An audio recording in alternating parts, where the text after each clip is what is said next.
మీ అందరికీ యేసుక్రీస్తు వారి పేరిట నా వందనాలు తెలియచేస్తున్నాను. ఈ ఆదివారపు ఆరాధనలో ఒక చక్కటి సందేశాన్ని మనం ఆలోచన చేద్దాం. ప్రియులారా, దేవుడు అనగానే ఒక మనుషునితో ఎప్పుడు కూడా పోల్చకూడదు. దేవుడు అనగానే ప్రకృతిలో మనకు కనిపిస్తున్నటువంటి వస్తువులలో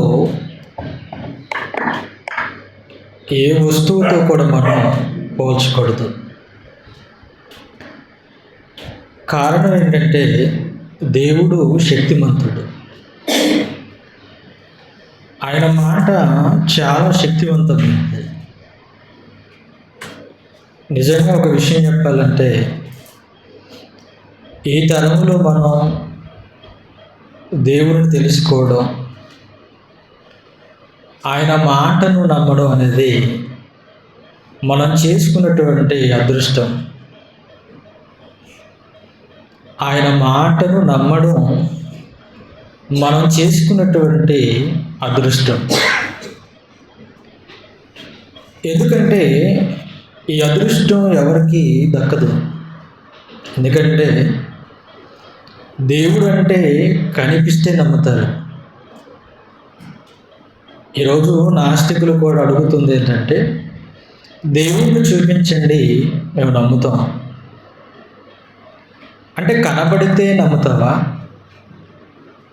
కనబడకపోతే నమ్మవా? దేవుణ్ణి కనబడకపోయినా నమ్మిన భక్తులు బైబిల్లో మనకు కనబడతారు. ఈరోజు మనం కూడా చూసి నమ్మలేదు, చూడకుండానే నమ్మాం. కానీ మనం నమ్ముతున్నామంటే బైబిల్లో రాయబడింది కనుక, ఎందులో ఆయన మాటలు ఉన్నాయి కనుక మనం నమ్ముతున్నాం. కానీ బైబిల్లో మనకు కనిపించేటువంటి ఒక గొప్ప వ్యక్తి అబ్రహాం గారు. ఆయన ఉన్నటువంటి కాలంలో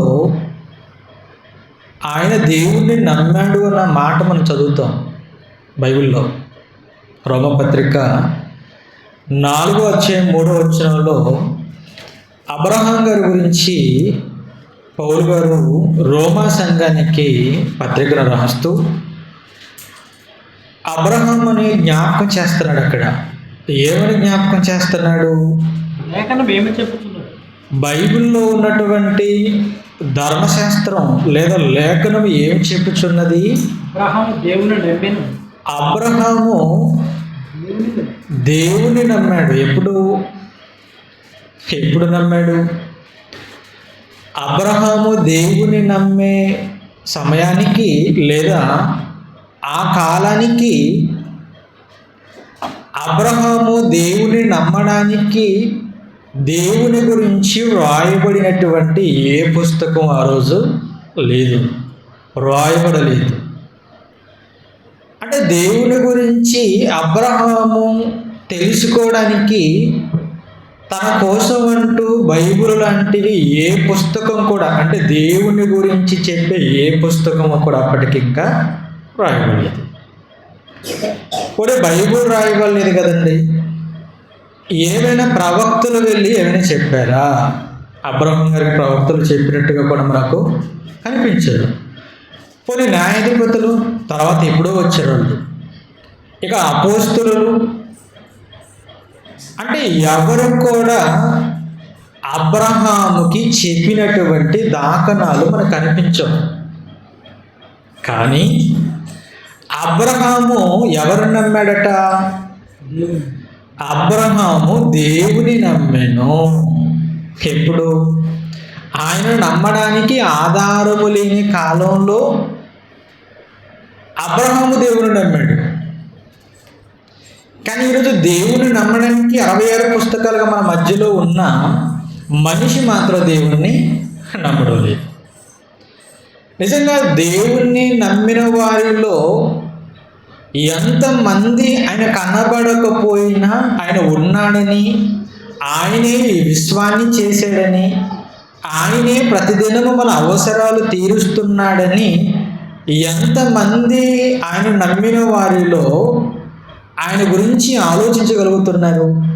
ఎందుకంటే క్రైస్తవులు అనగానే దేవుని నమ్మిన వారు. దేవుని నమ్మినవారా? అవును, నమ్మినవారు. దేనికోసం నమ్మారు? ఈరోజు క్రైస్తవులు దేవుని నమ్మామని చెప్పుకుంటున్నారు, కానీ దేనికోసం నమ్మారు? వివాహం కాలేదని నమ్మేవారు కొద్దిమంది, ఉద్యోగాల కోసం నమ్మేవారు మరికొద్దిమంది, ఏమైనా పిల్లలు కలుగుతారని నమ్మేవారు మరికొంతమంది, కడుపులో ఉన్నటువంటి ఆ గడ్డలు మాయమవుతాయని నమ్మేవారు కొంతమంది. ఇలా రకరకాల కోణాల్లో దేవుణ్ణి నమ్ముతారు. కానీ అబ్రహాం అలా నమ్మలేదు.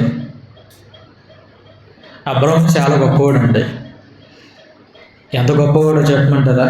బైబిల్లో ఆయన గురించి రాయబడిన మాట, లేదా ఆయన దేవుణ్ణి నమ్మడానికి ఆయన నోట నుండి వచ్చినటువంటి మాట మనం బైబిల్లో చూస్తే చాలా అద్భుతం అండి, చాలా అద్భుతం. అది రోమపత్రిక 4:17 మనకు కనబడుతుంటుంది. ఈ మాట చదివిన తర్వాత అండి, అబ్రహాము ఎంత గొప్పవాడు, అబ్రహాము గొప్పతనం ఏంటో మనకు అక్కడ అర్థమైపోతూ ఉంటుంది. ఆ మాట ఒకసారి మనం చదువుదామా? ఎందుకంటే మనము దేవుణ్ణి నమ్మామని చెప్పుకుంటున్నాం. ఈరోజు దేవుణ్ణి ఎందుకు నమ్మావు? అవసరాల కోసం నమ్మావా? దేవుని గొప్పతనాన్ని తెలుసుకొని నమ్మావా? అవసరాలకు నమ్మిన వారి సంఖ్య క్రైస్తవులు ఎక్కువగా మనకు కనబడుతూ ఉంటుంది. కానీ ఇక్కడ అబ్రహాం గారు ఎంత గొప్పవాడో ఆ మాటలు చదువుతుంటే అండి, నిజంగా దేవుని నమ్మితే ఎలానా నమ్మాలి, దేవుడి కోసం బ్రతికితే ఎలానా బ్రతకాలి అని అబ్రహాము జీవితం మనకు నేర్పిస్తుంటుంది. తాను విశ్వసించిన దేవుని ఎదుట అనగా ఎందుకంటే దేవుళ్ళుగా పిలువబడేవారు, దేవుళ్ళుగా చెప్పబడేవారు సమాజంలో చాలా మంది ఉంటారు. అవునా కదా? ఒక పట్టణానికి ఒక దేవుడు ఉంటాడు, ఒక దేశానికి మనుషులలో పట్టణాలకు దేవుళ్ళుగా ఉన్నవాళ్ళు ఉంటారు, దేశాలకు దేవుళ్ళుగా ఉన్నవారు ఉంటారు, కొన్ని గ్రామాలకు దేవుళ్ళుగా ఉన్నవారు ఉంటారు. అంటే దేవుడు అన్న పేరు పెట్టినంత మాత్రం దేవుళ్ళు కాదు. కానీ అసలు దేవుడు అంటే ఎవరో, ఆ దేవుని యందు ఎలా విశ్వసించాడో అన్న విషయాన్ని అబ్రహాం చెప్తున్నాడు అక్కడ. తాను విశ్వసించిన దేవుని ఎదుట అనగా మృతులను సజీవులుగా చేయవాడు. ఎవరట దేవుడు? దేవుడు ఎవరు? మృతులను సజీవులుగా చేయవాడు. ఎవడు మృతులను సజీవులుగా చేయవాడు అంటే మనకి ఏం జ్ఞాపకం వస్తుంది? అంటే ఒక మనిషి మరణించిన తర్వాత అతన్ని మరలా కొంతకాలానికి దేవుడు తిరిగి లేపగల సమర్థుడు అన్నది మనకి జ్ఞాపకం వస్తుంది. ఏమిటి? ఒక మనిషిని మాత్రమేనా? కాదు. ప్రకృతిలో ప్రతి గింజని అది మృతమైన తర్వాత దానిని మరలా సజీవంగా ఆయన చేయగలుగుతున్నాడు. ఒక శనగ గింజ కూలీలు వెళ్ళిపోయి రైతు పొలంలో విత్తొచ్చాడు. దేనిని బ్రతుకున్న దానినా చచ్చిందన్నా? చచ్చిన ఒక గింజను అక్కడ విత్తారు, అది మరలా ఏమైపోయింది? బ్రతికింది. అంటే దేవుడు ఎలాంటి వాడో చెప్తున్నాడు చూడు. మృతులను సజీవులుగా, అది మనుషులనైనా మృతులను సజీవులుగా చేయవాడు, లేని వాటిని ఉన్నట్టుగా పిలిచేవాడు. లేని వాటిని ఉన్నట్టుగా అంటే మనిషి కంటికి కనబడేటువంటి ఈరోజు ఏదైనా మన కంటికి ఎన్ని కనపడుతున్నాయి? ఈరోజు ఆకాశం కనబడుతుంది, భూమి కనబడుతుంది, నక్షత్రాలు కనబడుతున్నాయి, సూర్యుడు కనిపిస్తున్నాడు, చంద్రుడు కనిపిస్తున్నాడు, సముద్రం కనబడుతుంది, ఎన్నో జంతువులు పక్షులు కనబడుతున్నాయి. ఇవన్నీ ఈరోజు మన కంటికి కనబడుతున్నాయి అని అంటే ఒకప్పుడు లేనివి ఉన్నట్టుగా దేవుడు ఏమైపోయాడు, పిలిచాడు. అని పిలిస్తే ఇవన్నీ వచ్చాయి. అంటే దేవుడు అంటే ఎలాంటి వాడై ఉండాలి? దేవుడు పంచభూతాలలో ఒక రూపము కలిగిన వాడు కాదు. ఒక మాట చెప్పాలంటే అసలు ప్రకృతిలో ఆయన స్వరూపం లేదు. ప్రకృతిలో ఆయన స్వరూపం లేదు. ప్రకృతిలో ఆయన లక్షణాలు ఉన్నాయి అంతే. కానీ ఆయన స్వరూపం ప్రకృతిలో ఎక్కడ లేదు. అందుకనే ప్రకృతిలో దేనిని కూడా ఆయన స్వరూపమని, ఇది ఆయన రూపమని మనుషులలో ఎవ్వరు కూడా చెప్పకూడదు. అది ఆయన నమ్మకం. అబ్రహాం గారు నమ్మిన కాలాన్ని గురించి ఆలోచిస్తే ఏమంటున్నాడు? తాను విశ్వసించిన దేవుని ఎదుట అనగా మృతులను సజీవులుగా చేయవాడు, లేని వాటిని ఉన్నట్టుగా పిలిచేవాడునైనా ఆ దేవుని ఎదుట అతడు విశ్వసించాడు. ఏమండి, ఒక మాట చెప్పాలంటే అబ్రహాము శాస్త్రవేత్తలందరికంటే గొప్పవాడు. అబ్రహాం ఎంత గొప్పవాడు తెలుసా? శాస్త్రవేత్తలు అంటే సరిగ్గా మీకు అర్థం కాకపోవచ్చు, కానీ అబ్రహాం గారు శాస్త్రవేత్తలందరికంటే ఎందుకు గొప్పవాడు అని చెప్తున్నానంటే, ఈ ప్రకృతి ఎలా పుట్టిందో అని తెలుసుకోవడానికి శాస్త్రవేత్తలు హబుల్ టెలిస్కోప్ అనేది ఒకటి కనుగొన్నారు. హబుల్ టెలిస్కోప్ అంటే ఏంటది? ప్రకృతిలో అతి దూరంలో ఉన్నటువంటి వస్తువులను వాటి మధ్య ఉన్నటువంటి దూరాన్ని చూసేది. ఆ హబుల్ టెలిస్కోప్ కనుగొని అంతరిక్షంలోకి పంపించారు దాన్ని. అంటే ఆకాశంలోనికి అక్కడికి పంపించి అక్కడ జరుగుతున్నటువంటి మార్పులను అది ఎప్పటికప్పుడు భూమి మీద ఉన్నటువంటి మనిషికి తెలియజేస్తుంది. అర్థం చేసుకోండి. అంటే ఒక సూర్యుడికి చంద్రుడికి దూరాన్ని చెబుతుంది, ఒక నక్షత్రానికి మరొక నక్షత్రానికి ఎంత దూరం ఉందో చెప్తుంది, ఒక నక్షత్ర మండలానికి మరొక నక్షత్ర మండలానికి ఉన్న దూరాన్ని చెప్తుంది. ఇంకా చెప్పాలంటే అసలు ఈ నక్షత్రాలు, ఈ గ్రహాలు, ఈ ఆకాశంలో ఉన్న ప్రతి గ్రహము ఇలా క్రమంగా తిరగడానికి ఒక శక్తి వీటి మధ్య ఉంది అని శాస్త్రవేత్తలకు హబుల్ టెలిస్కోప్ చెప్పింది. ఇప్పుడు వీళ్ళేమైపోయారు? ఆ శక్తి ఏంటి? దేవుడు అని ఒప్పుకున్నారా? శాస్త్రవేత్తలు దేవుడిని ఒప్పుకోరు. ఒక శక్తి అంతరిక్షంలో ఉంది. ఆ శక్తి ఈ గ్రహాలను, నక్షత్రాలను, ఈ ప్రకృతిని అంతా తిప్పుతుంది అని నిర్ధారణ చేసి ఆ శక్తికి ఒక పేరు పెట్టారండి. దేవుడు అని పేరు పెట్టేదాన్ని. ఎవరి పేరు పెట్టుకున్నారు? వాళ్ళ ఇంగ్లీష్లో పెట్టుకున్నారు. ది గ్రేట్ అట్రాక్టర్ అంటారు. అంటే మహాకర్షక శక్తి అంటే వాళ్ళు ఆ పేరు పెట్టుకున్నారు.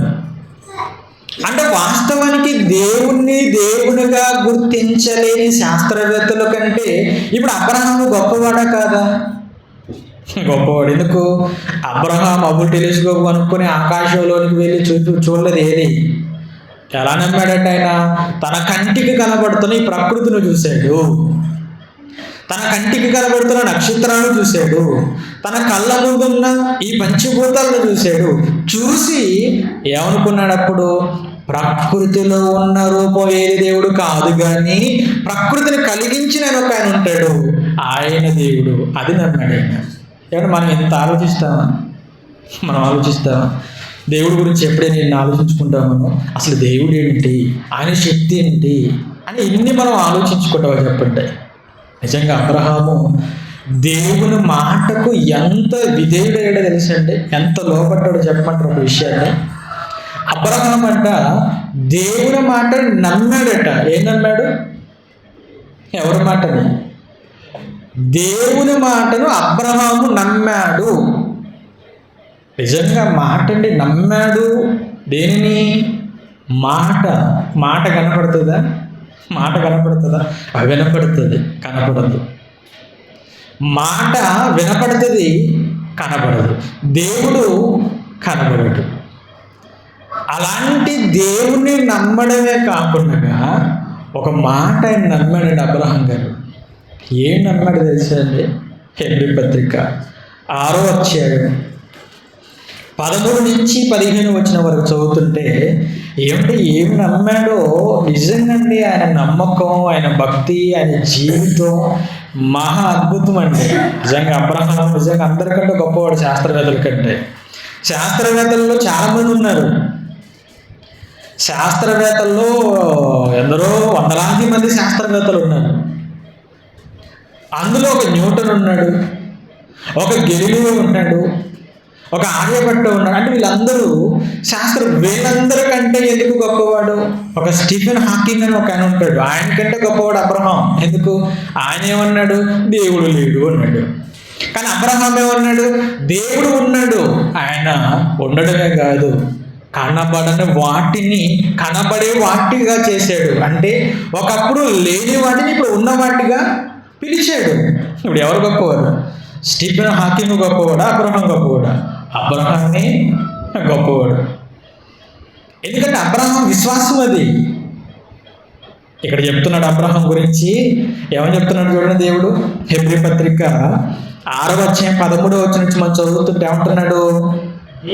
దేవుడు అబ్రహామునకు వాగ్దానము చేసినప్పుడు తనకంటే ఏ గొప్పవానితోడు అని ప్రమాణము చేయలేకపోయిన గనుక తన తోడు అని ప్రమాణము చేసి నిశ్చయముగా నేను నిన్ను ఆశీర్వదిస్తాను, నిశ్చయముగా నిన్ను విస్తరింప చేస్తాను అని చెప్పిన ఆ మాట, అలా చెప్పాడట దేవుడు.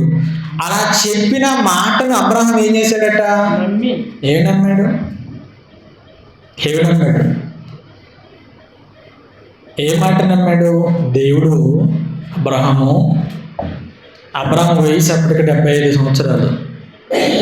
అబ్రహాం నీకు పిల్లలు లేరు కదా, నేను నీకు సంతానాన్ని ఇస్తాను అన్నాడు. మరి ఎంతమందిని ఇస్తావని అబ్రహాం అడిగాడా? ఒక 4 ఇస్తావా ప్రభు అని అడగలేదు ఆయన. పోనీ ఒక 10 మందిని ఇస్తావని అడగలేదు. ఇస్తానన్న మాట నమ్మాడు. ఎంతమందిని ఇస్తాడు అన్నది అబ్రహాము దేవుణ్ణి అడగలేదు. కానీ దేవుడే మరలా ఏమన్నాడు? అబ్రహాము, నీ సంతానము ఆకాశపు నక్షత్రాల వలె ఉంటుంది, సముద్రపు ఇసుక రేణువులంతగా నీ సంతానం ఉంటుంది అన్నాడు. ఎప్పుడు? అబ్రహాంకి 75 ఏట చెప్పాడు. ఏమండి చెప్పాడు? నీకు పిల్లల్ని ఇస్తాను అని మాట చెప్పాడు. ఇప్పుడు ఒకవేళ మనకే పిల్లలు లేరనుకోండి, ఆ మాట చెప్పాడు దేవుడు. ఏమని? నీకు కుమారుని ఇస్తాను అన్నాడు. సమయం చెప్పకుండా వెళ్ళిపోయాడు. మనకు ఎలా ఉంటుంది? ఇస్తానన్నాడు కానీ ఇప్పుడు మరి సంవత్సరం అయింది, ఏంటి పరిస్థితి? పోనీ సంవత్సరం అంటే మనం ఓపికతో చూస్తాం. మరి 2 సంవత్సరాలు అయింది, అప్పుడు ఎలా ఉంటుంది? 1 సంవత్సరం వరకు కొంచెం నమ్మకం ఉన్నా 2వ సంవత్సరానికి వచ్చేసరికి ఏమైపోతుంటాం? కొంచెం ఎందుకు అపనమ్మకం వచ్చేస్తాం. నిజంగా ఆయన ఇస్తాడా అన్నాడు కానీ పోనీ ఒకవేళ ఇస్తాడేమో 2 మాటలలో మనం మన 2వ సంవత్సరం గడిపేస్తూ ఉంటాం. ఇక 3వ సంవత్సరం వచ్చేసి తేల్చేసుకుంటాం. ఇస్తావా ఇవ్వవా? ఇస్తే ఇస్తానో, ఇవ్వకపోతే ఇవ్వను. 3 సంవత్సరాలు లేదు, నేను నమ్మాలని మాట. నమ్మాలా? వడ్డీకి డబ్బులు ఇచ్చిన వాళ్ళు కొంతమంది ఉంటారండి. సంవత్సరం అయింది ఇవ్వలేదనుకోండి, ఆయన అంటాడు మరుసటి సంవత్సరానికి ఇస్తారు అంటాడు. సరేలే నీళ్ళు అనుకుంటారు, మరుసటి సంవత్సరానికి ఇస్తాను కదా, సైలెంట్ అయిపోతారు.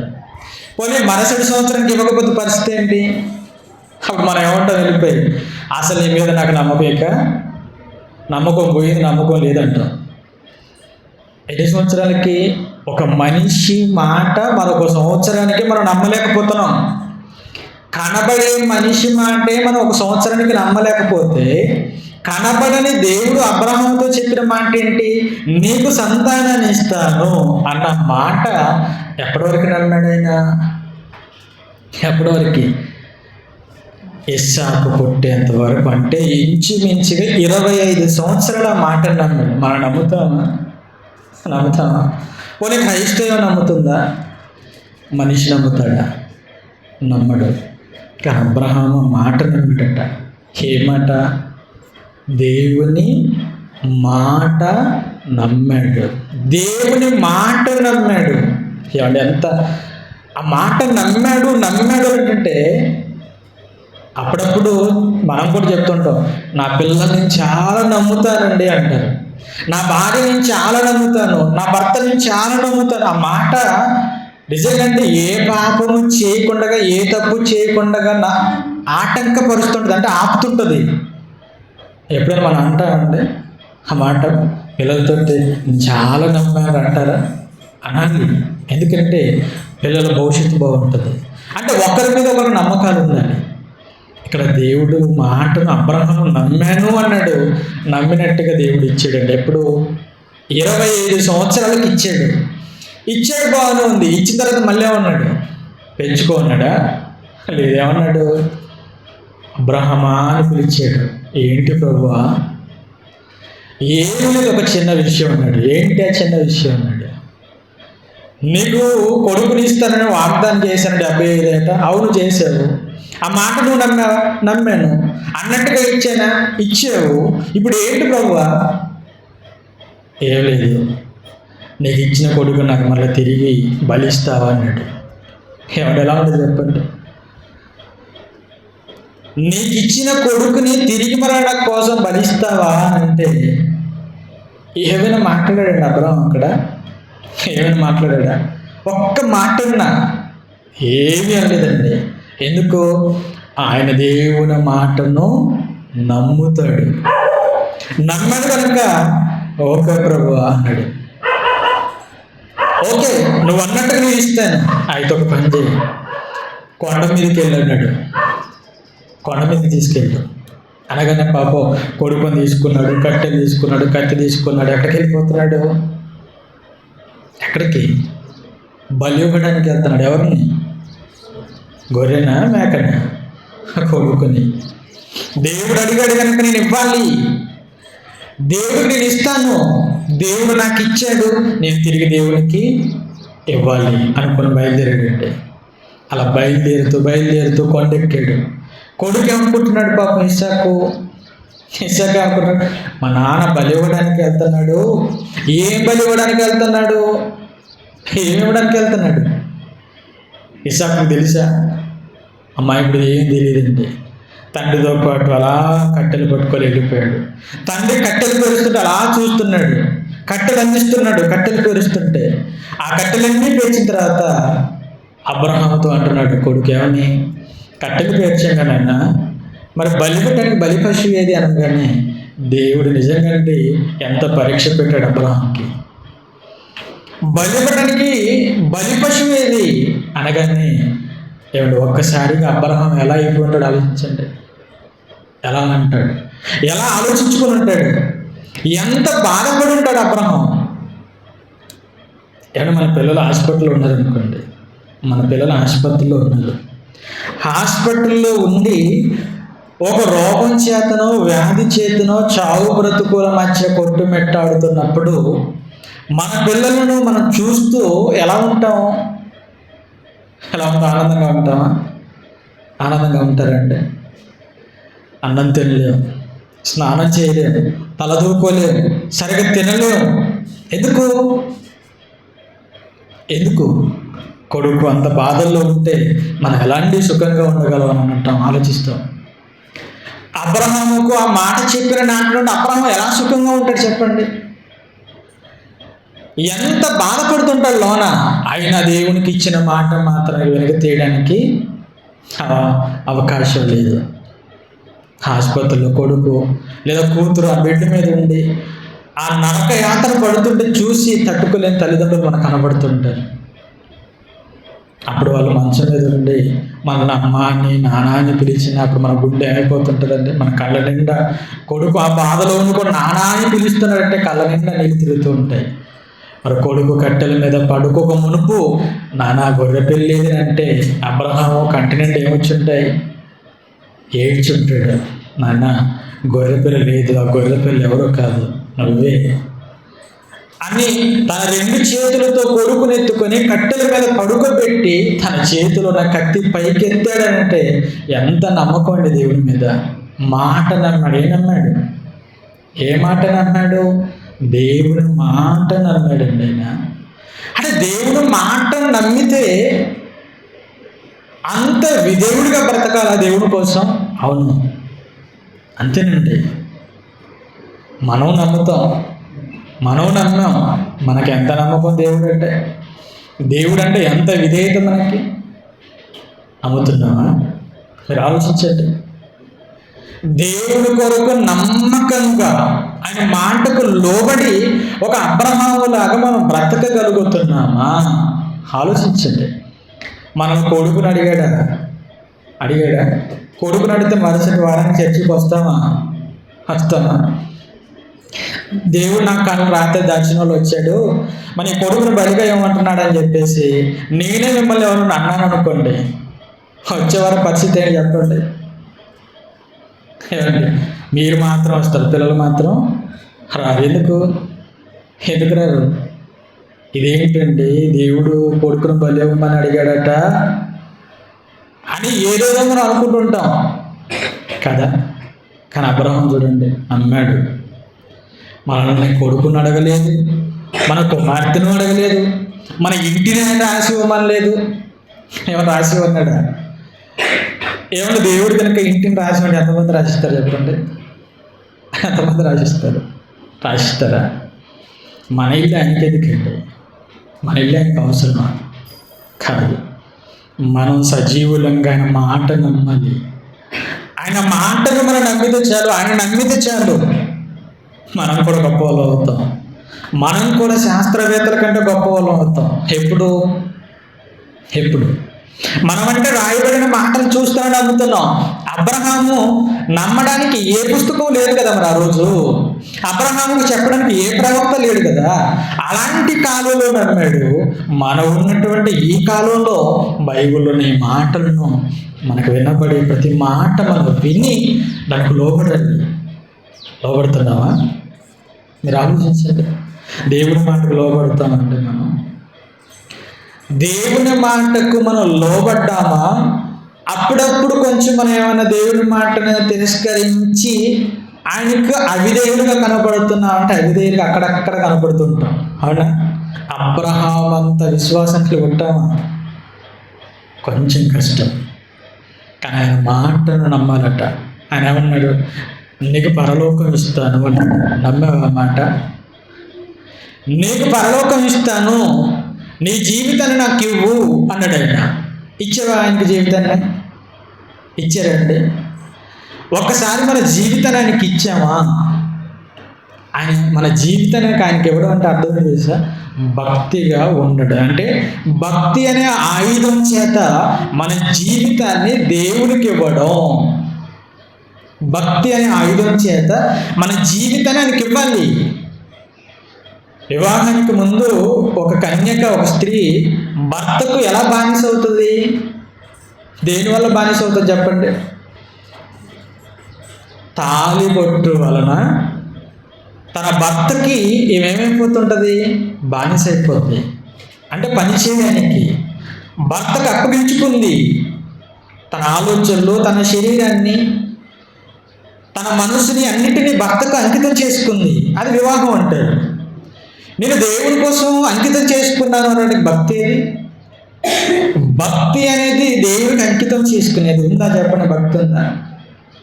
భక్తి ఉన్నవాని నోట అబద్ధాలు రావు. భక్తి ఉన్నవాని నోట మోసాలు జరగవు.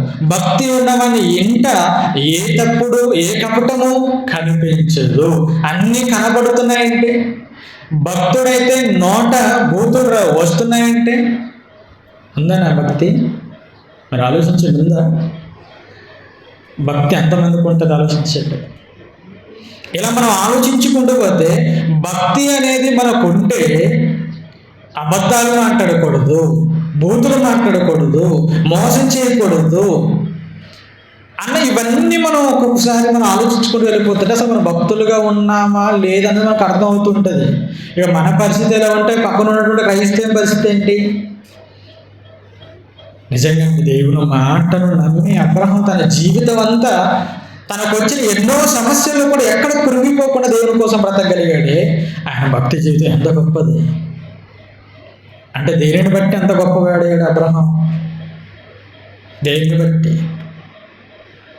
బట్టి దేవుని మాటను నమ్మాడు. మాట ఏం చేశాడైనా నమ్మాడు. మాటను ఏం చేయాలన్నమాట? ఇప్పుడు నమ్మాలి. దేవుని మాట నమ్మాలి. దేవుని మాటను నమ్మాలి.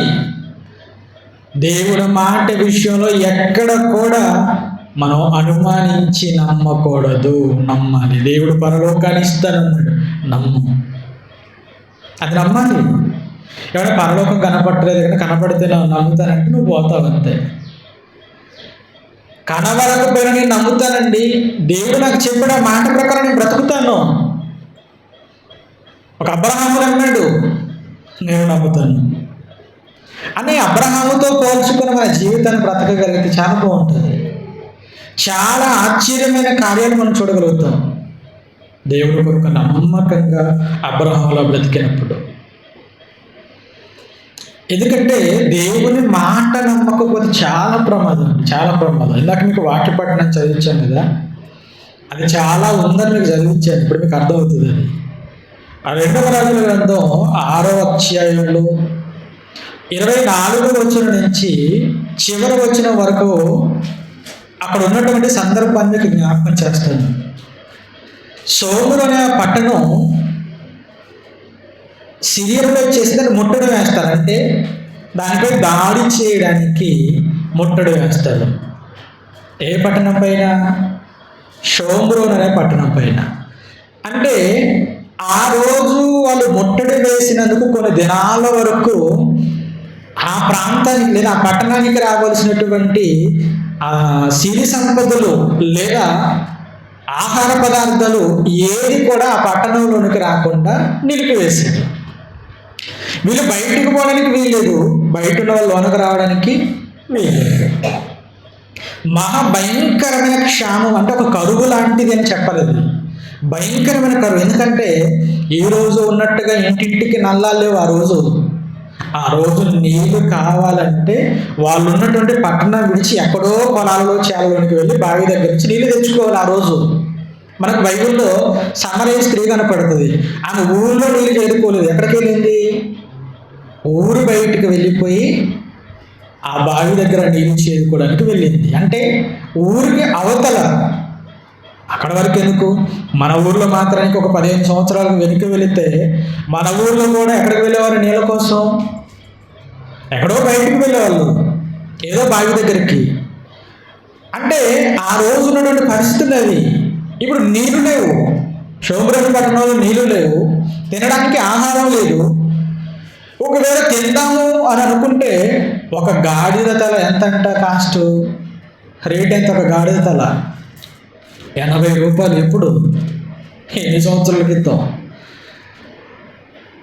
సంవత్సరాల క్రితం ఒక గాడిద తల 80 రూపాయల. నెక్స్ట్ ఏమన్నాడు? ఒక పావురపు రెట్ట పావు కేజీ ఎంత అన్నాడు? అదేం చేసుకుంటారు చెప్పండి?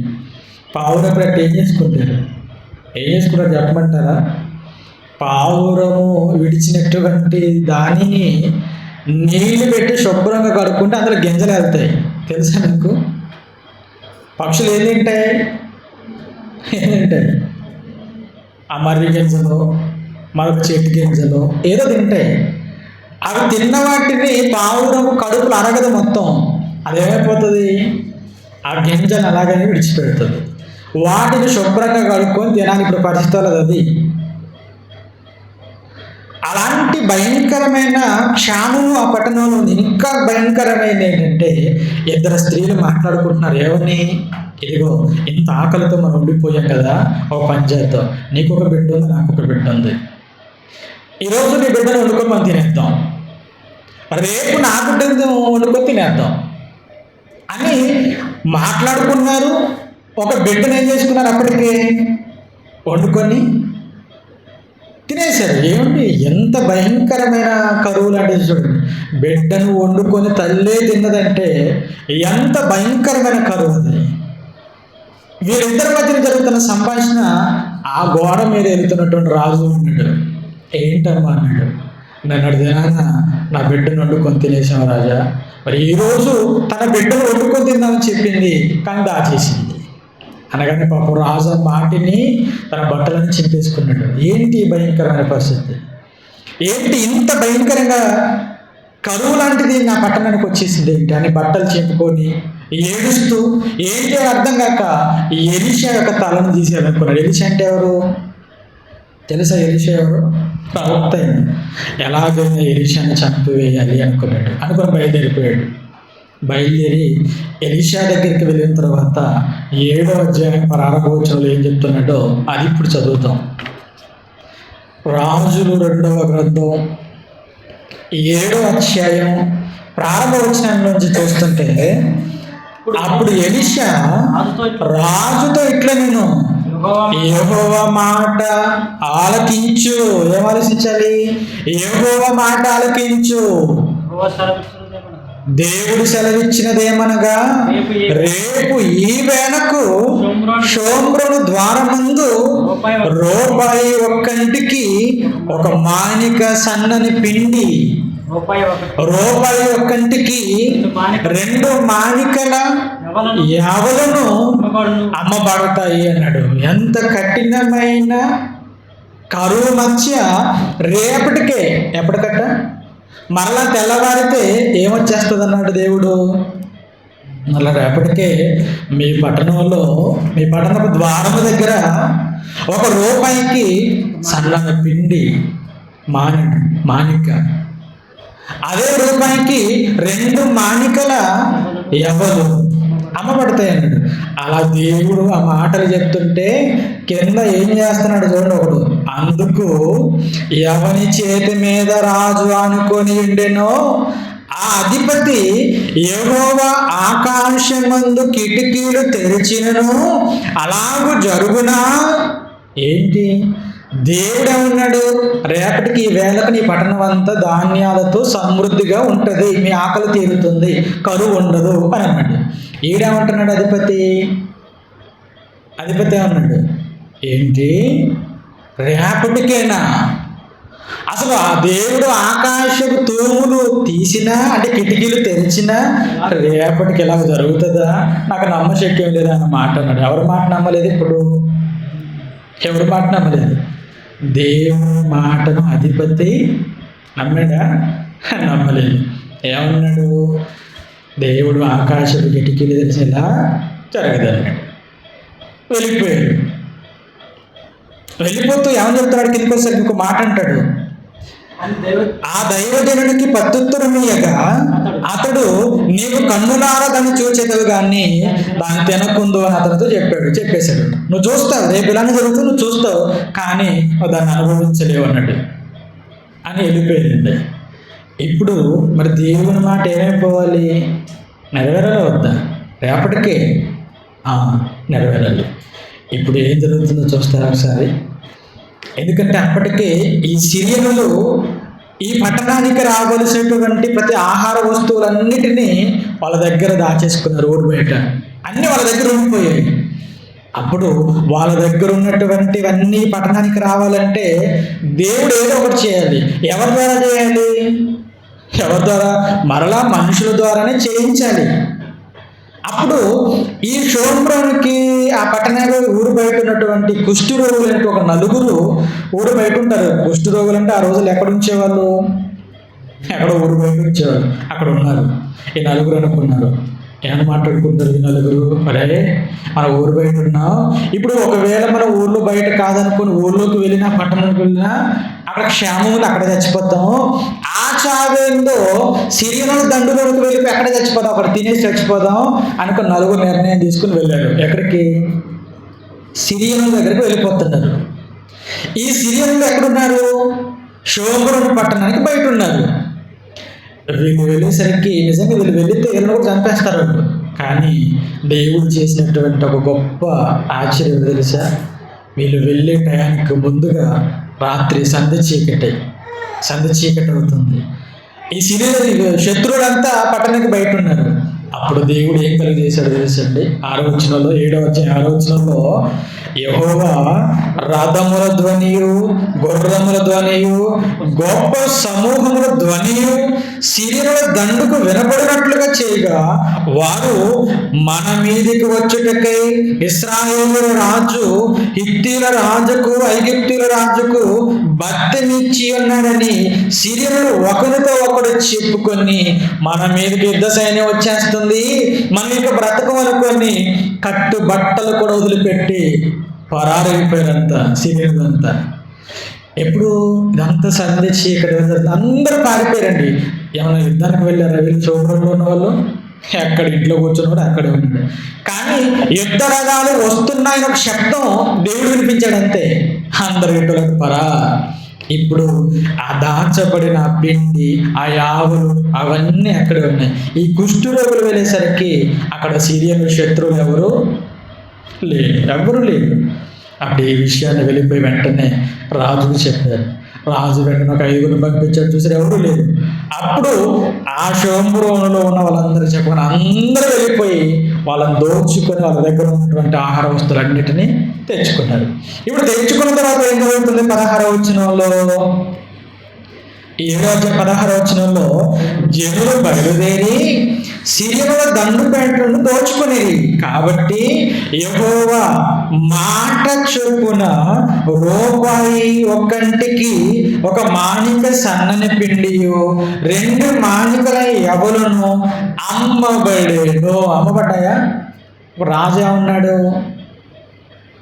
రాజుతో ఉన్నటువంటి అధిపతి ఏమన్నాడు? ఏంటిది, రేపటికే 1 రూపాయికి సన్నని పిండి అమ్మబడుతుందా?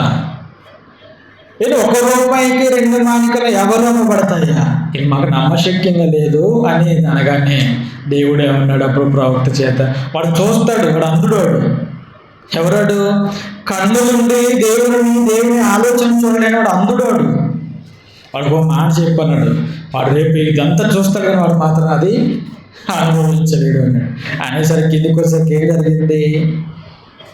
17వ వచనంలో, ఎవరి చేతి మీద రాజు అనుకుని ఉండెనో ఆ అధిపతి ఆ ద్వారమున నిలబడుటకు నిర్ణయింపబడగా, రాజు దైవజనుని యొద్దకు వచ్చినప్పుడు ఆ దైవజనుడు అతనితో చెప్పిన మాట ప్రకారముగా ద్వారం ముందు జనులు త్రొక్కుట చేత అతను చచ్చాడు. ఏపడి తెల్లసరికి చచ్చాడా?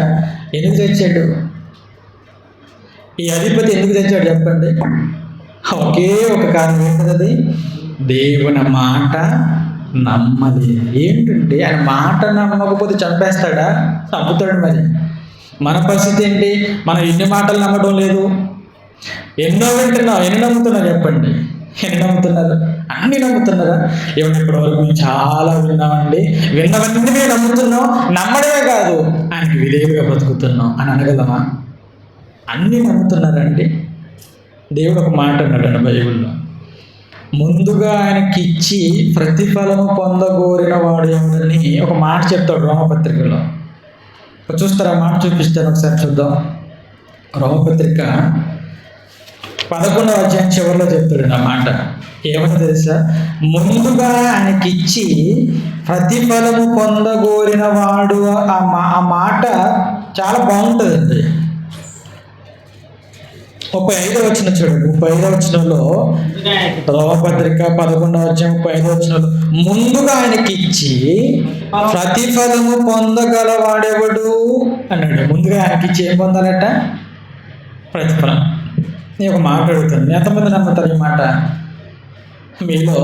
కొంచెం మన అక్కడ కూర్చున్న మనలో ఎంతమంది ఈ మాటను నమ్ముతారు చెప్పండి? ఏమన్నాడు ఇక్కడ దేవుడు? ముందుగా ఆయనకి ఇచ్చి ప్రతిఫలము పొందగోరిన వాడు ఎవడు? ఇప్పుడు ఎంతమంది నమ్ముతారు ఈ మాట? చేయొద్దని చూద్దాం. నమ్మరా? నమ్మకం లేదా? అంటే చూసారా, మనమేమైపోయాం? ఇప్పుడు ఎంత వినుకుంటూ వచ్చి కూడా చివరికి వచ్చేసరికి ముందుగా ఆయనకి ఇచ్చి ప్రతిఫలం పొందింది ఎవరు? ఒకసారి చేయొద్దనంటే ఎవరు ఎత్తలేకపోయారు? ఎందుకు నమ్మరా ఈ మాట? నమ్మకపోతే ఏం చేస్తాడు ఆయన? నమ్మకపోతే ఏం చేస్తాడు చెప్పండి? చంపేస్తాడు. నమ్మాలి. ముందుగా ఆయనకి ఇవ్వాలి. ముందుగా ఏమి ఇవ్వాలండి ఆయనకి? ముందుగా దేవునికి ఏమి ఇవ్వాలి? నీ జీవితాన్ని,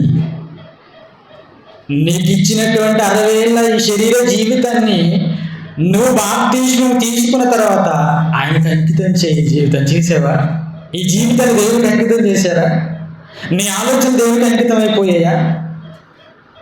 నీ సమయం దేవుడికి అంకితం అయిపోయింది? ఆలోచించండి ఒకసారి. ఏమి ఇచ్చావు దేవుడి కోసం? సమయాన్ని ఇచ్చావా? నేను ఎప్పుడో ఒక మాట చెప్తాను కదండి, కొంతమంది ఆదివారం వస్తారు, కొంతమంది బుధవారం రారు, కొంతమంది బుధవారం వస్తారు, మరి కొంతమంది ఆదివారం. ముందుగా ఏమి ఇచ్చావు దేవుడికి? ఏమి ఇచ్చావు చెప్పు? ఇవ్వలేదా? అంటే నీకున్న సమయాన్ని ఇవ్వలేకపోయావు అని అంటే ఇక నువ్వేమి ఇవ్వగలవు చెప్పు ఆయనకి? ముందుగా ఆయనకి ఇవ్వు. నీ శరీరాన్ని, నీకు ఇచ్చిన సమయాన్ని, నీ కాలాన్ని, నీ ఆయుష్ అయిపోతుంది. నువ్వు చచ్చిపోతావు. రేపు దేవుడు ఎక్కడవుతాడు? ఏం చేశావు నా కోసం? ఏమి ఇచ్చావు నా కోసం? నేను పలానా చేశాను తండ్రి, నా శరీరాన్ని నీ పని కోసం ఇచ్చాను, ఒక యేసుక్రీస్తు వల్ల పని చేశాను, సువార్త పనిలో ఉన్నానని చెప్పడానికి సమాధానం ఉందా? ఆలోచించండి. ముందుగా ఆయనకి ఇవ్వు.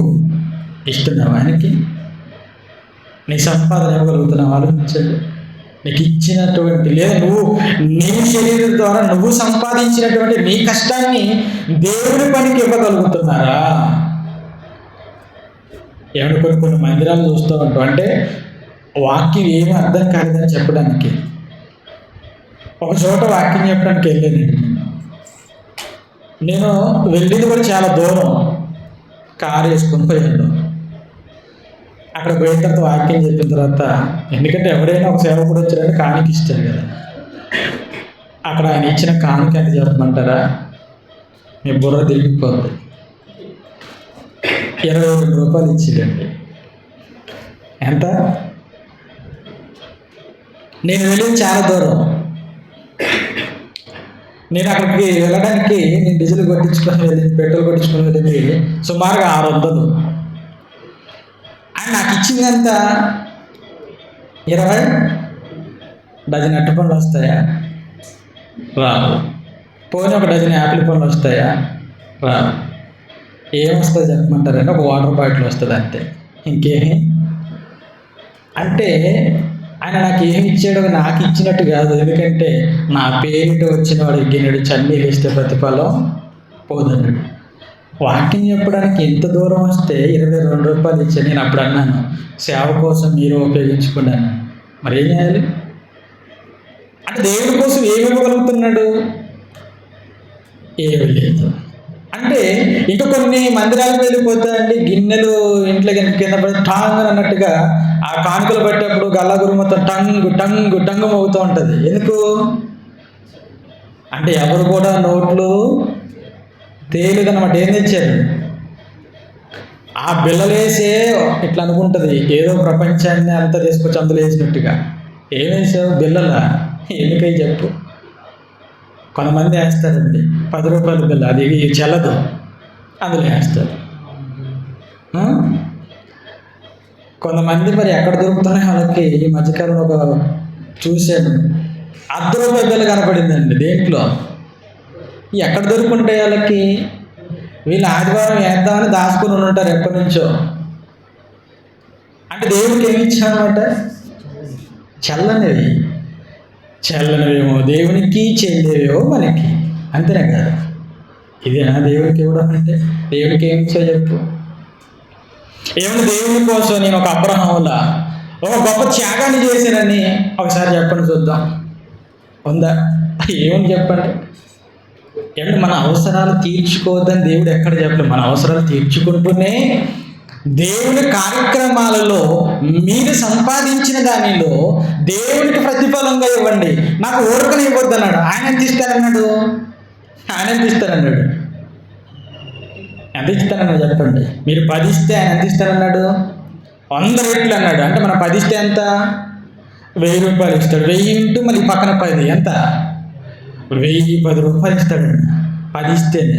పోనీ ఇప్పుడు దేవుని కోసం 10,000 ఇచ్చావనుకో, పరిస్థితి అని చెప్పు. 10,000 ఇస్తే ఎంత ముట్టినట్టు నీకు? చెప్పండి, ఎంత ముట్టినట్టు? 1,10,000, 10 లక్షలు, 10,000, 10 లక్షలు ఏంటండి? ఇంత అంత అంత చూపిస్తాడు ఆయన. అంతే మరి, నువ్వు నమ్ముతావు అది? ఆయన ఇస్తాడండి నాకు ఖచ్చితంగా. ఈరోజు దైవ కార్యక్రమం జరుగుతుంది, ఏనాడు సేవ జరుగుతుంది, నా వంతుకు ఒక 1000 రూపాయలు నేను ఇవ్వాలండి. ఇచ్చాను, నా వంతుకు 1000 ఇచ్చాను.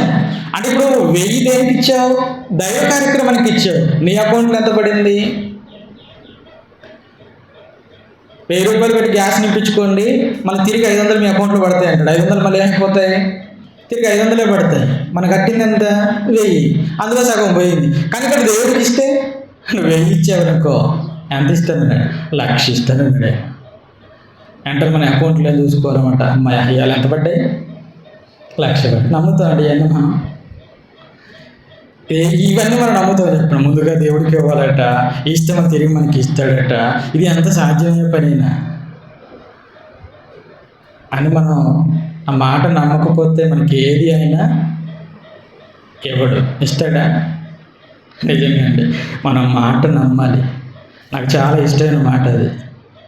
నా జీవితంలో నేను ఆ మాటను నెరవేర్చి దానివల్ల పొందుకున్న ప్రతిఫలాలు చాలా ఉన్నాయి. ఇప్పుడు చెప్పను, సందర్భం వచ్చినప్పుడు చెప్తాను. నేను నా దేవుడికి ఇచ్చాను. నేను ఎప్పుడు కూడా అండి చిల్లా చెదరిగా 100, 200, 300 ఇవ్వనండి ఎప్పుడు కూడా. అలాంటి నా కానుకే మీకు తెలిసిందే చెప్పను, కానీ నేను వారం వేసే కానుకే మీరు ఎవరు ఊహించరు దాన్ని. అది నేర్చుకుంది. దేవుడికి ఇచ్చేది ఏదైనా చిన్నది ఇవ్వకూడదు. కానుకే అంతగా ఇస్తున్నప్పుడు మరి దేవుడి కార్యక్రమం అంటే ఎంత ఇవ్వాలి? 1000లో ఉండాలి. ఇష్టం 1000 అంటే ఎంత ఇస్తే అంత పొందుకుంటాం. అదే ఆ మాట చెప్తున్నాడు. ఆ మాట నమ్మండి. నమ్ముతామా? నేను నమ్ముతానండి ఆ మాట. బైబిల్ నేను నమ్ముతాను. బైబిల్లో నా తండ్రి చెప్పిన ప్రతి మాట నేను నమ్ముతాను. అలా నమ్మితే గొప్ప వాళ్ళు అవుతాను దేవుడు చెప్పాడు. మీరు నమ్మాలి. నమ్మారు కనుక నేను త్యాగాలను ప్రతి నెల సేవల కోసం మీరు ఇస్తున్నారంటే ఏం నమ్మారు అన్నమాట? ఆ మాట. ఏ మాట నమ్మారు? ముందుగా ఆయనకి ఇచ్చే ప్రతిఫలము పొందగోరిన మీరు ఇస్తున్నారు కదండి. ప్రతి నెల కొన్ని సంవత్సరాలుగా జరుగుతున్నటువంటి ప్రతి దైవ కార్యక్రమానికి ఈ సంఘం ద్వారా మీ వంతుగా మీరు ఇస్తున్నారు. మీ శరీరాన్ని ఇచ్చారు, మీ కష్టాన్ని ఇచ్చారు. అంటే మీరు కూడా ప్రతిఫలం తప్పనిసరిగా పొందుకున్నారు. జ్ఞాపకం చేసుకో. అంటే ఆయన మాట మనం ఏం చేయాలన్నమాట? నమ్మాలి. నమ్మకపోతే ఏం జరుగుతుందండి? నమ్మకపోతే ఏం జరుగుతుంది? చంపేస్తాడు. మరో మాట చూస్తారా? యోధా పత్రిక చూడండి ఒకసారి. ఈ యోధా పత్రికలో 5వ వచనంలో ఒక మంచి మాట ఉంటుంది. 1వ అధ్యాయం ఉంటుంది. యోధా పత్రిక అనగానే 1వ అధ్యాయం ఉంటుంది. అందులో 5వ వచనాన్ని మనం చదువుతాం. ఏమంటున్నాడు చూడండి అందులో. ఈ సంగతులన్నీ మీరు ముందటనే ఎరిగి ఉన్నాను, నేను మీకు జ్ఞాపకము చేయబోతున్నదేమనగా ప్రభు ఐగుప్తులో నుండి ప్రజలను రక్షించినను వారిలో నమ్మకపోయిన వారిని తర్వాత ఏం చేశాడంట? నాశనం చేశాడు. నమ్మకపోతే ఏం చేస్తాడైనా? నాశనం చేస్తాడు. నమ్ముతున్నావా? దేవుడిని ఎలా నమ్మాలి తెలుసా? ఒక అబ్రహాము నమ్మినట్టుగా నమ్మాలి. మనకు బైబిల్ ఇచ్చాడు కదండి. ఈ బైబిల్లో ఉన్న ప్రతి మాట, ఇందులో ఉన్న ప్రతి మాట చదువుతూ ప్రతి మాట వింటూ నా తండ్రి ఎంత గొప్పవాడు, నా తండ్రి మాట ఎంత గొప్పది అని ఆ మాట నమ్మితే నిజంగా గొప్ప వాళ్ళగా చేస్తాడండి దేవుడు. నమ్మకపోతే ఏం చేస్తాడట? చంపేస్తాడు. కనుక మనకు వినబడే ప్రతి మాట, బైబిల్లో ఉన్న ప్రతి మాట మనం నమ్మాలి. నమ్మాలండి. ఈ మాటలు మనకొద్దు కదా, ఈ మాటలు మనకు అవసరం. ఈ మాటలు వింటదా సమాజం? లోకానికి, లోకంలో ఉన్నటువంటి కోరికలను తీర్చుకునే ఆ సుఖ సంతోషాలు కావాలి తప్ప బైబిల్ నేర్చుకోవాలి, దేవుని మాటను నేర్చుకోవాలని వాళ్ళు ఎవరు కూడా ఉండదు, మనం తప్ప. అందుకనే ఈరోజు ఈ మాటలు మనం తెలుసుకున్నామంటే మనం అదృష్టవంతులు. మనం చాలా గొప్ప వాళ్ళు. ప్రపంచంలో ఉన్న వాళ్ళందరికంటే, అదే డబ్బు విషయంలో ఉన్నా, భూముల విషయంలో ఉన్నా, అధికార విషయంలో ఉన్నా, వాళ్ళందరికంటే గొప్ప వాళ్ళు ఎవరంటే ఇక్కడ కూర్చున్న మనమే గొప్ప వాళ్ళు. ఎందుకు? మనం ఎవరు నమ్మాం? దేవుణ్ణి నమ్మామా లేదా? నమ్ముతారా దేవుణ్ణి? దేవుడు నమ్ముతారా నమ్మరా? నమ్మాలి. నమ్మి ఏమి ఇవ్వాలి? ఆయనకి ఏమి ఇవ్వాలి? శరీరాన్ని ఇవ్వాలి, మన కాలాన్ని ఇవ్వాలి, మన ఆయుష్ని ఇవ్వాలి. మనం సంపాదించిన దాని నుండి దేవుని పని కొరకు మన కష్టాన్ని వెచ్చించాలి. అప్పుడు ఆయన ఏమిస్తాడు? ప్రతిఫలం ఇస్తాడు. ఆ ప్రతిఫలం కోసం ఆలోచించండి. మీరు ఎందుకు ఈ ఆకలితో, ఈ రోగాలతో, నెలకు వచ్చేసో, సంవత్సరానికి వచ్చేసో ఈ బట్టలు కొనుక్కొని విడిచి ఉతుక్కొని ఇవన్నీ ఎందుకురా బాబు? మీకు నా దగ్గరకు వచ్చేయండి, మీకు ఏమిస్తారన్నాడు ఆయన? ఏమిస్తారన్నాడు? మాటి మాటిగా కుర్చీలో కూర్చొని ఎందుకు నిద్రపోతున్నావు? అసలు నిద్రలేని రోగం ఇస్తాడు రాన్నాడు ఆయన. ఏమన్నాడు? ఎందుకు ఆయన ఆదివారం వచ్చిన నిద్రపోతావు, బుధవారం వచ్చిన నిద్రపోతావు, మరొక రోజు వచ్చిన ఈ నిద్రపోవడం ఎందుకు? నా దగ్గరకు వచ్చాడు నేను. ఎందుకు? అక్కడ నీకు నిద్ర లేదు. ఇక ప్రశాంతంగా అక్కడ తిరుగుతూ ఆ పరదేశులు అబ్రహాం దగ్గరికి పోయి, ఆ దావీదు దగ్గరికి పోయి వాళ్ళతో కూర్చొని మాట్లాడుకుంటూ, నీకు ఒకవేళ పడుకోవాలనిపిస్తే ఎక్కడో పోయి ఆ బంగారు లోకం కదండి, ఎక్కడే ఒక దగ్గర పడుకోవచ్చు. పడుకున్న నిద్ర వస్తుందా? నిద్ర రాదు. ఏమన్నా 1 గంట అయింది కదా అన్నం పెడతారా? అన్నం ఆకలేదు అక్కడ. ఏమన్నా రాత్రి అయిపోయింది ఏమైనా పెడతారా? ఏమన్నా ఆదివారం వచ్చింది కానీ చికెన్, మటన్, చేపలు ఏమైనా ఉన్నాయా? ఏముండవు అక్కడ. ఆకలి లేదు, సూర్యుడు వేడి లేదు. నిజమండి, ఎంత మంచి లోకం. దానికోసం మరి ప్రయాసపడుద్దా? అందుకని యేసుక్రీస్తు తన శరీరంలో ఉన్నప్పుడు తన శరీరాన్ని తండ్రి పని కొరకు నలుగుట్టుకున్నాడు కనుకనే ఆ విశ్రాంతిలో ఉన్నాడు. ఇప్పుడు మరి మన సంగతి ఏంటి? మనమంతే ఆయన మాటను నమ్మి ఆయన కోసం, ఆయన పని కోసం మన శరీరాలను నలగొట్టుకొని ఆయన ఉన్న లోకానికి చేరాలి. మనకు ఆ లోకం ఇస్తానన్న మాటను నమ్మాలి. మనం నమ్ముదాం. మన తండ్రి మనతో చెప్పిన మాట మనం నమ్మాలి. మన యేసు మనతో చెప్పిన మాట మనం నమ్మాలి. నమ్మి గొప్పవారుగా ఒక అబ్రహాంలాగా మనం ఉండాలి. నిజమంటే మనం కూడా శాస్త్రవేత్తల కంటే గొప్పవాళ్ళు. ఎందుకు? శాస్త్రవేత్తలు ఎవడు దేవుణ్ణి నమ్మడు. మనం నమ్ముతున్నామా? నమ్మాం. ఏ దేవుణ్ణి? ప్రకృతిలో ఉన్న ఒక రూపాన్ని కాదు నమ్మింది, ప్రకృతిని కలుగ చేసిన ఆయననే నమ్మాం. ఎంత గొప్ప వాళ్ళని చెప్పాడు. మనం ఎప్పుడైనా అనుకుంటా అంటే, ఎప్పుడైనా మనం అనుకుంటా ప్రపంచంలో ఉన్న వాళ్ళందరికంటే నేను గొప్పవాడిని అలా ఫీల్ అవ్వండి. అది అనుభవించిన ఆ మాట మీరు అనుభవించండి. మరి అనుభవిస్తారా? ఆ మాట అనుభవిస్తున్నప్పుడు శరీరం అంతా ఆనందంగా ఉంటుంది. మీకు ఉంటుందో మాగేది, మరి ఆ స్పర్శ ఉందో లేదో నాకు అనిపిస్తుందండి. ప్రపంచంలో ఉన్న వాళ్ళందరికంటే గొప్పవాళ్ళని, ప్రపంచంలో డబ్బున్న వాళ్ళందరికంటే మనం గొప్పవాళ్ళం. ఎందుకు? వాళ్ళ డబ్బు ఇక్కడతోటే, ఆ డబ్బు ఇక్కడ చిమ్మట కొట్టేస్తుంది, ఇక్కడ తుప్పు పట్టేస్తుంది, ఇక్కడ కాలిపోద్ది. కానీ మనం సంపాదించుకున్న ధనం నువ్వు వెళ్ళేంతవరకు పరలోకంలో నీ కొరకు భద్రపరుస్తాడు ఆయన. నీకు పరలోకంలో డబ్బులు దాచుకోవాలని ఉందా మీకు ఎవరికైనా? లేదా కెనరా బ్యాంకులో దాచుకోవాలని ఉందా? ఎక్కడ దాచుకోవాలని ఉంది? ఆ కెనరా బ్యాంకులోనో, ఆ HDFC బ్యాంకులోనో, ఆ గ్రామీణ బ్యాంకులో దాచుకోవాలని ఉందా? అక్కడ దాచుకున్నావు అనుకో, నువ్వు చచ్చితే మరి బయటకు కూడా రావు. వస్తే డెత్ సర్టిఫికేట్ తీసుకురా అంటాడు. ఎవడు? బ్రతుకున్నాడు. వీడి తీసుకుపోయి ఇచ్చినా కానీ మళ్ళీ రా అంటాడు. పలంకాడికి వచ్చి సంతకాలు తీసుకురా అంటాడు. ఆయన డబ్బులు మళ్ళా రావు.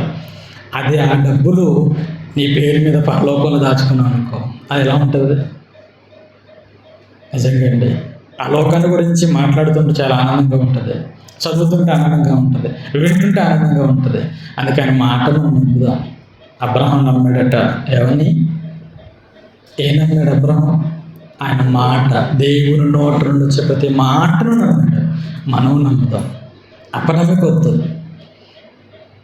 అపోస్తులతో ఉన్నటువంటి తోమతో చెప్పిన మాట, చూచి నమ్మడం కాదు తోమ, చూడక నమ్ము అన్నాడు. ఈరోజు మనం చూడక నమ్మిన వాళ్ళమే. ఆయన కంటే గొప్ప వాళ్ళమే మనం. ఎందుకంటే ఆ రోజు చూస్తే తప్ప నమ్మలేదు, ఈ రోజు మనం చూడకపోయినా నమ్ముతున్నాం. ఎంత గొప్ప వాళ్ళం నిజంగా, ఎంత గొప్పగా దేవుడు మనం చేస్తున్నాడు.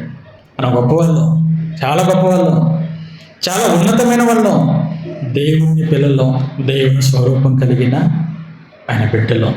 కనుక ఆయన చెప్పే ప్రతి మాట నమ్మండి. మీరు ముందుగా ఆయనకి ఇచ్చి ప్రతిఫలం పొందడానికి ఈ మాట నమ్మండి. నిజంగా చాలా గొప్ప మాట అది, చాలా గొప్ప మాట. ఆ మాట చాలా ఉన్నతంగా ఉంటుంది. ఏమన్నా చిన్నప్పుడు నేను ఆ జాతరకు వెళ్ళి చిన్న చిన్న జీవులు, చిన్న చిన్న కార్లు కొనుక్కొచ్చుకున్న వాళ్ళు, అవి చిన్న రోడ్డు చేసుకుని దాని మీద తోలుకుంటూ చిన్నప్పుడు అనుకున్నాం ఎప్పుడైనా కారు కొనుక్కుంటామా, నిజమైన కారు ఉంటే బాగు అనుకున్నాను. కానీ ఈరోజు కారు ఉందా? తిరణాలు కారు కాదు అది. ఎక్కడిది అది? దేవుడు ఇచ్చాడా? ఇస్తాడు. ఏమి ఇచ్చావు దేవుడికి? నువ్వు ఎంత ఇచ్చావో అంతకంటే ఎక్కువ ఇస్తాడు. ఆయనకి ఇవ్వాలండి. ఇది ఎగ్జాంపుల్ చెప్పాను, చాలా ఉన్నాయి. ఎప్పుడైనా అవకాశం వచ్చినప్పుడు చెప్తాను. ప్రార్థన చేసుకుందాం. ప్రేమ కలిగిన మా కన్న తండ్రి, నీ మాట నమ్మడం మేము చేసుకున్నటువంటి అదృష్టం తండ్రి. ఎంత గొప్ప మాట! ఆ మాట వింటుంటే ఆ మాటలో